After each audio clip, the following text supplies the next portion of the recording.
Hello everybody and welcome back from my continuation of Stephen King's book reading later.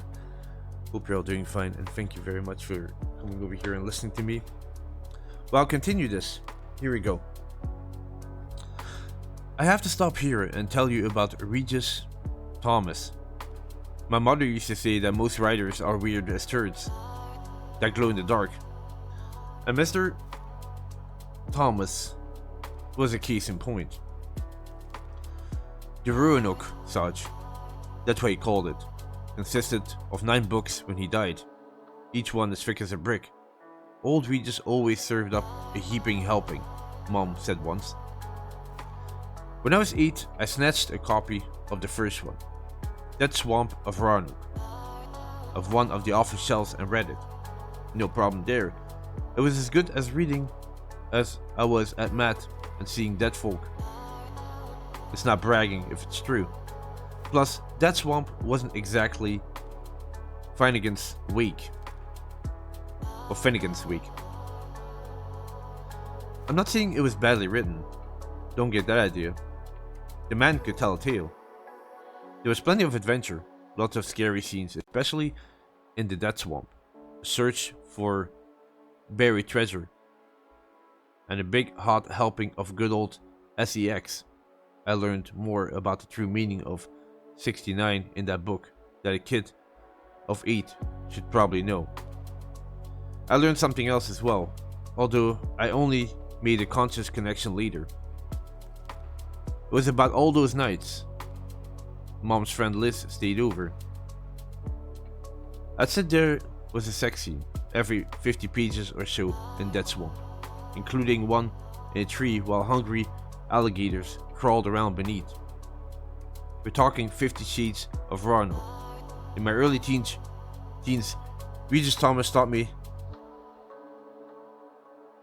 and if that's too much information, deal with it.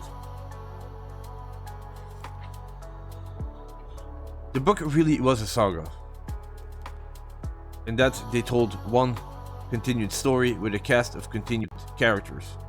They were strong men with fair hands and laughing eyes, untrustworthy men with shifty eyes, noble Indians who in later books became noble Native Americans, the gorgeous woman with firm, high breasts.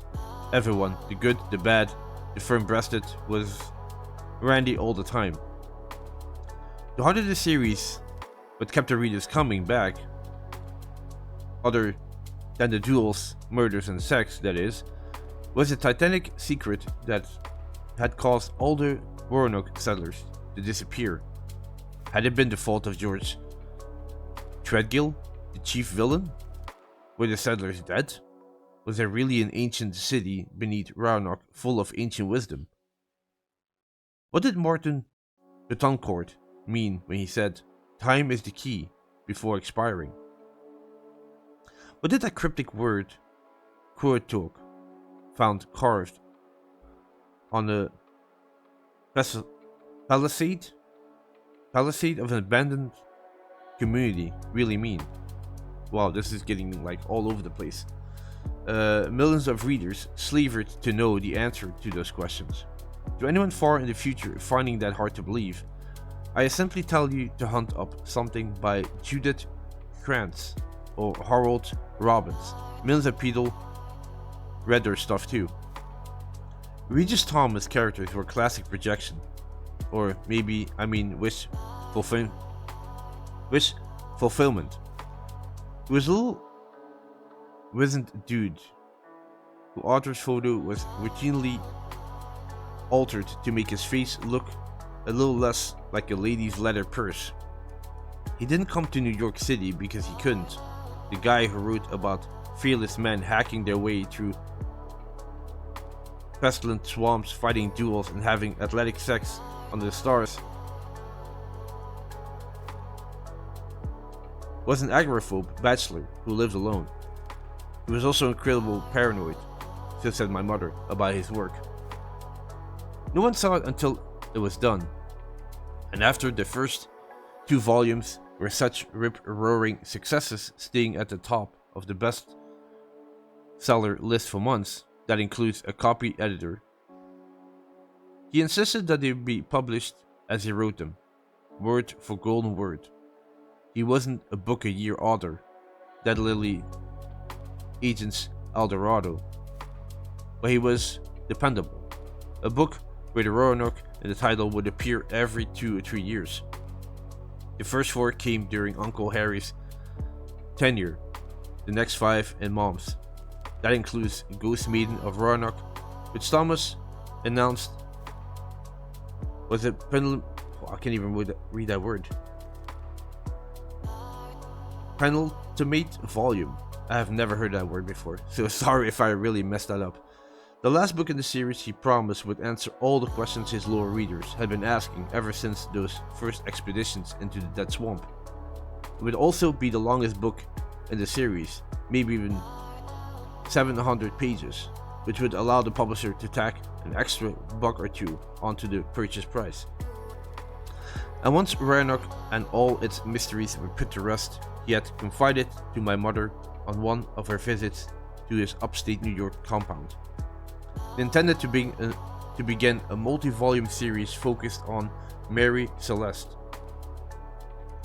It all sounded good until he dropped dead at a desk with only 30 or so pages on his magnum opus completed.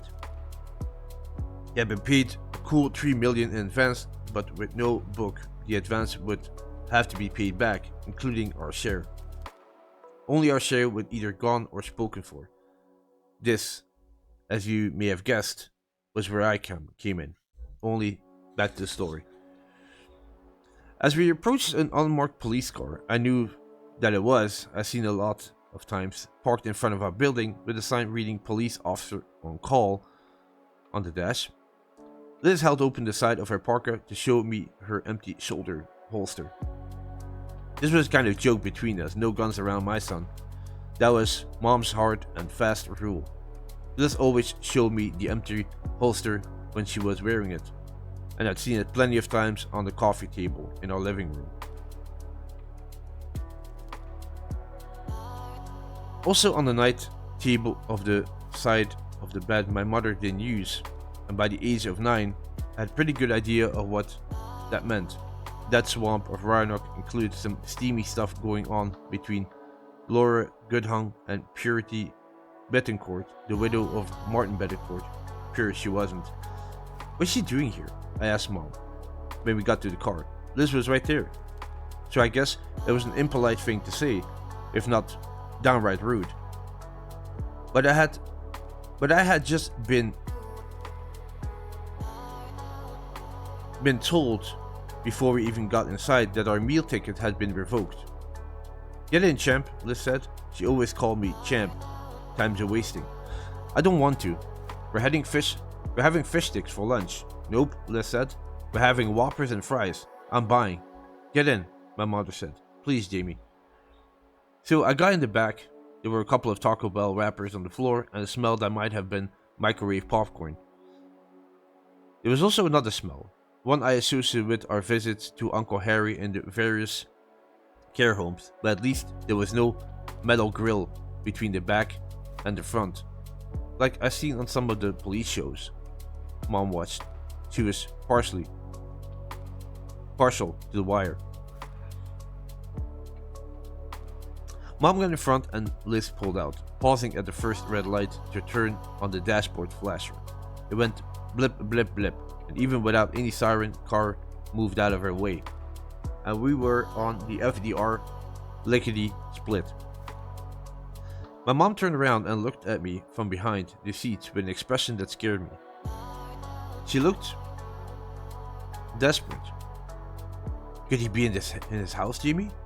I'm sure they've taken his body away to the morgue or the funeral parlor, but could he still be there? The answer to that was I didn't know, but I didn't say that or anything else at first. I was too amazed and hurt. Maybe even mad. I don't remember for sure about that, but the amazement and hurt I remember very well. She had told me never to tell anybody about seeing dead people, and I never had, but then she did. She told Liz. That was why Liz was here. I would soon be using her blipping dashboard light to shift traffic out of our way on the Sprain Brick Parkway. At last I said, "How long has she known?"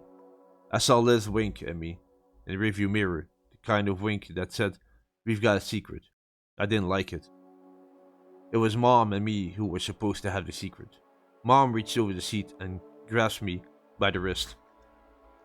Her hand was cold. "Never mind that, Jamie. Just tell me if he could still be there." "Yeah, I guess, if that's where he died."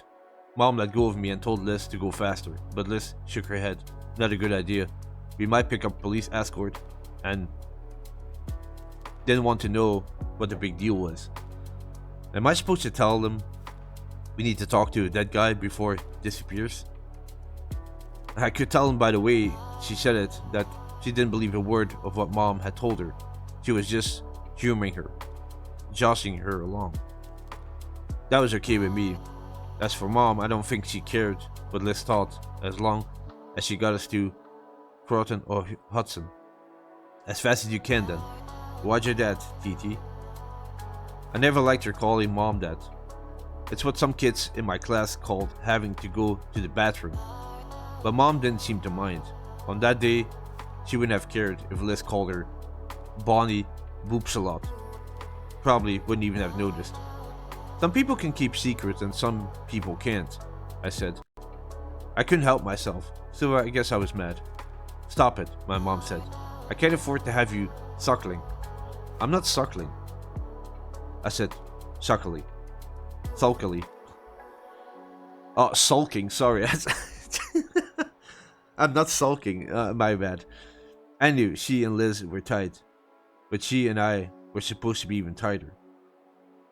She could at least ask me what I thought about the idea about before spilling our greatest secret some night when she and Liz were in bed after climbing that Regis Thomas called the Ladder of Passion.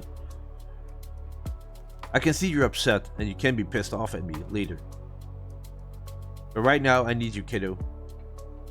It was like she said, forgotten Liz was there. But I couldn't see Liz's eyes in the rearview mirror and I knew she was listening to every word. Okay. She was scaring me a little bit. "Chill, Mom." She ran her hand through her hair and gave her bangs a good yank for good measure. "This is so unfair. Everything that's happening to us. That's still happening. It's so fucking fucked up." She ruffled my hair. She didn't hear that. "You didn't hear that?" "Yes, I did," I said, because I was still mad. And she was right. Remember what I said about being in Dickens' novel, only with swears? You know why people read books like that? Because they're so happy that fucked up shit isn't happening to them. I've been juggling bills for 2 years now, and never dropped a single one.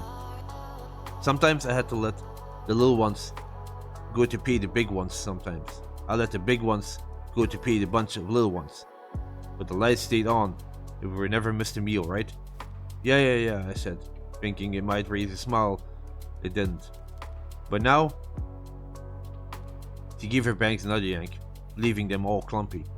Now, half a dozen things have come due at once, with Gotham Inferior Revenue leading the pack.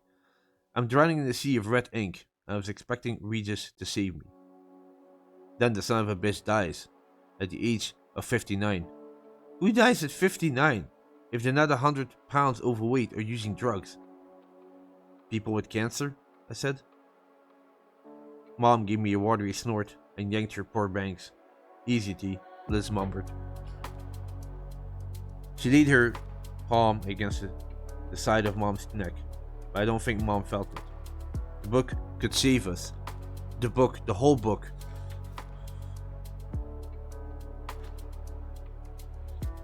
And nothing but the book. He gave a wild laugh that scared me even more. I know he only had a couple of chapters done, but nobody else knows it, because he didn't talk to anybody but my brother before Harry got sick and now me. He didn't outline or keep notes. Jimmy, because he said straight jacket, the creative process. Also because he didn't have it. Because he didn't have to. He also knew where he was going. She took my wrist again and squeezed so hard she left bruises. I saw them later that night. He still might know. We did the drive-thru at the Terrortown Burger King, and I got a Whopper, as promised. Also a chocolate shake. Mom didn't want to stop, but Liz insisted. He's a growing boy, P. He needs chow even if you don't. I liked her for that. And there were other things I liked her for. But there were also things I didn't like. Big things. I'll get to that.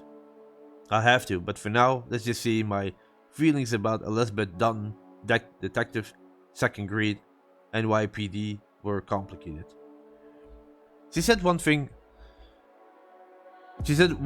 other thing before we got to Crankton's on Hudson, and I need to mention it. She was just making conversation, but it turned out to be important later. I know, that word again. Later. That's how Thumper had finally killed someone. The man who called himself Thumper had been on the local news every now and then over the last few years, especially on New York 1, which Mom watched most nights while she was making supper or something while we were eating, if it had been an interesting news day. Thumper's rage of terror, thanks New York 1, had actually been going on even before I was born. It was sort of an urban legend, you know, like Slender Man or The Hook, only with explosives. Who? I said. Who did he kill? How long until we get there? Mom asked.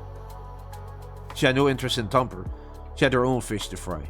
A guy who made the mistake of trying to use one of Manhattan's few remaining phone booths, Liz said, ignoring my mother. Bomb squad thinks it went off the second he lifted the receiver.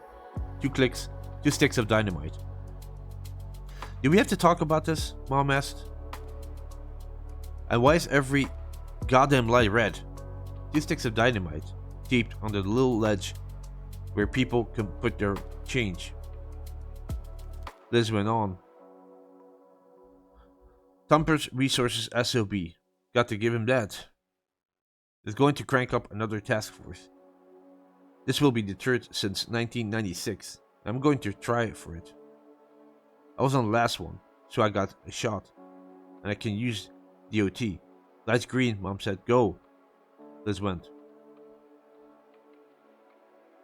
I'm gonna stop it here for this book reading, guys. Thank you very much for listening. This was a little bit harder than the previous one. A little bit harder. I didn't really understand why we had to know this little backstory about this this writer. I wasn't really too sure about that part. So I'm trying to pick it back up a little bit more. But yeah, overall, it's going somewhere. We're going to this house to see this dead guy and see what actually went on and what happened. So looking forward to that part as well. And yeah, thank you very much for listening, and I'll catch you in the next one. Bye bye.